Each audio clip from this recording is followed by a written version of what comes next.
안녕하세요. 사유하다입니다. 여러분은 다른 사람에게 부탁이나 제안할 일이 생겼을 때 잘 얘기하는 편이신가요?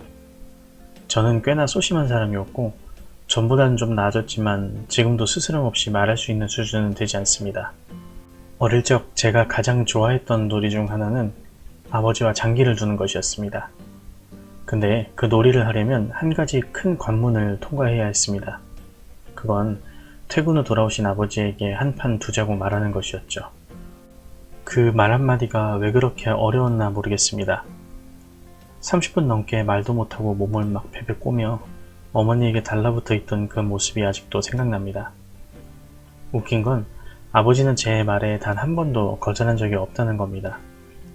항상 저의 제안에 응해주셨죠. 그런 저에게 의도하지는 않았지만 이런 성향을 다소 개선해준 계기가 있었습니다. 학창시절 한창 이성의 눈을 뜰 무렵 친구들과 짓궂은 내기를 즐겼습니다. 길을 가다 괜찮은 여학생들을 만나면 바로 가위바위보를 합니다. 진 사람은 가서 말 걸기. 말 그대로 헌팅이었죠. 하루에도 몇 번씩 3년이란 시간을 그렇게 모험과 설렘의 세계에서 지냈었습니다. 내기에 처음 걸렸을 때는 극도의 긴장감과 두려움에 결국 말도 못 붙이고 돌아왔었습니다. 며칠 동안 친구들의 놀림감이 된 건 당연한 일이었고요. 하지만 처음이 어려웠지 점점 두려움이 없어졌습니다. 그 이유는 자신감이 붙어서도 아니고 성공률이 높아져서도 아니었습니다. 거절당하는 것에 대한 일종의 내성이 생긴 덕분이었습니다. 퇴짜라는 펀치에 길러진 맷집은 싫으면 그만인 거고 기회는 언제나 있다는 마음가짐을 갖게 해준 것이었습니다. 왜 다른 사람에게 선뜻 부탁하거나 제안하지 못할까요? 아마도 상대방의 결정을 부정적 상황으로 미리 결론 내버리기 때문일 겁니다. 떨어질 것을 미리 단정짓고 넣지 않은 일이 없어. 고백하지 못해 다른 이에게 떠내보낸 짝사랑 등이 그렇죠.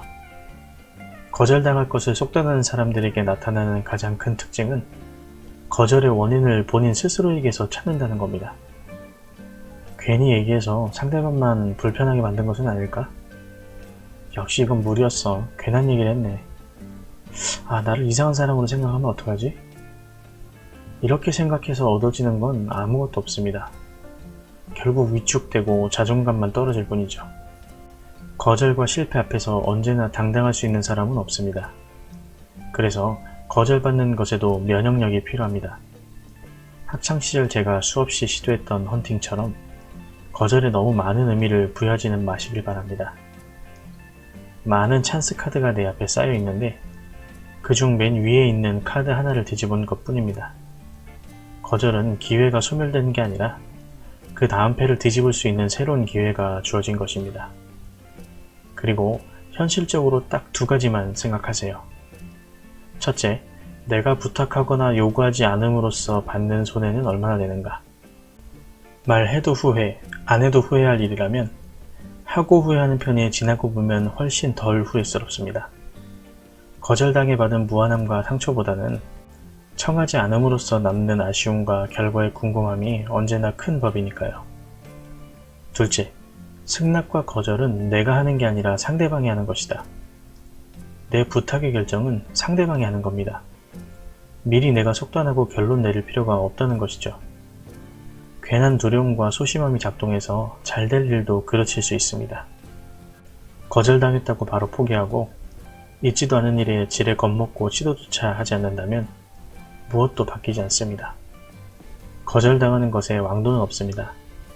계속 시도하고 연습해보세요. 거절도 당해볼만 하구나 하는 덤덤한 순간이 오실 수 있을 겁니다. 그리고 그때가 바로 새로운 기회를 맞이하는 순간이기도 합니다. 시청해주셔서 감사합니다.